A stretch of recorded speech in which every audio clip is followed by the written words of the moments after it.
ही भाजी कशाची आहे तुम्हाला माहिती आहे का? ही पालकाची तर भाजी नक्कीच नाही आहे.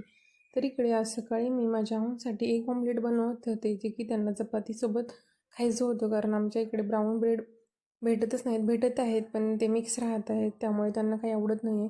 आणि इकडं विदाऊट ऑइल त्यांना एक ऑमलेट बनवायचं होतं, कारण ते डाएटवर असतात. त्याच्यामुळे अंड्याच्या ऑमलेटचा पूर्ण धिंगाणाच झाला, तुम्ही बघू शकता. आणि आमची दीदी भरपूर मल्टी टॅलेंटेड आहे बरं का. ती शिलाई मशीन चालवते, प्लस ती मेकअप आर्टिस्ट पण आहे. तिला प्रत्येक गोष्ट येते आणि मी सांगितलं तर प्रत्येक काम ती आवर्जून ऐकते. बघा, ती मला असाइनमेंट लिहायला मदत करते, कारण माझी आज तब्येत जरा पण ठीक नव्हती. माझी लिहायची पण इच्छा नव्हती आणि असाइनमेंट सबमिट तर करायची डेट आली होती. म्हणून माझ्या दीदीने मला हेल्प केली.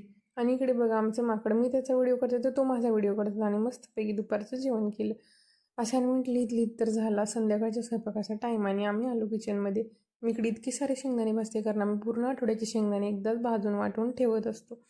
आणि आमची दिदी इकडे लसूण काढून मोबाईल बघत बसली मस्त.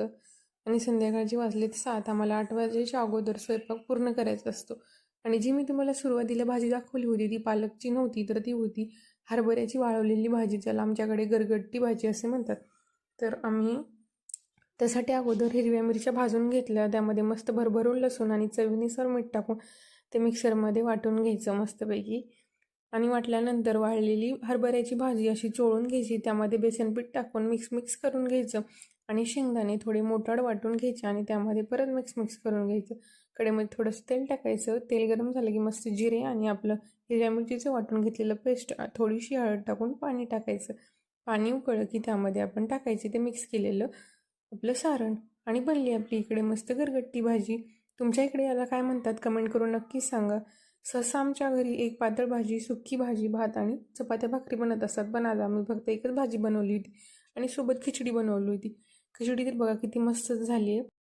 खिचडीत पाणी टाकत असताना नेहमी 1 वाटी तांदळाला 1.5 वाटी पाणी याप्रमाणेच पाणी टाकायचं, म्हणजे खिचडी इतकी सुंदर होईल. तर भेटूया पुढच्या नवीन ब्लॉगमध्ये. Bye bye.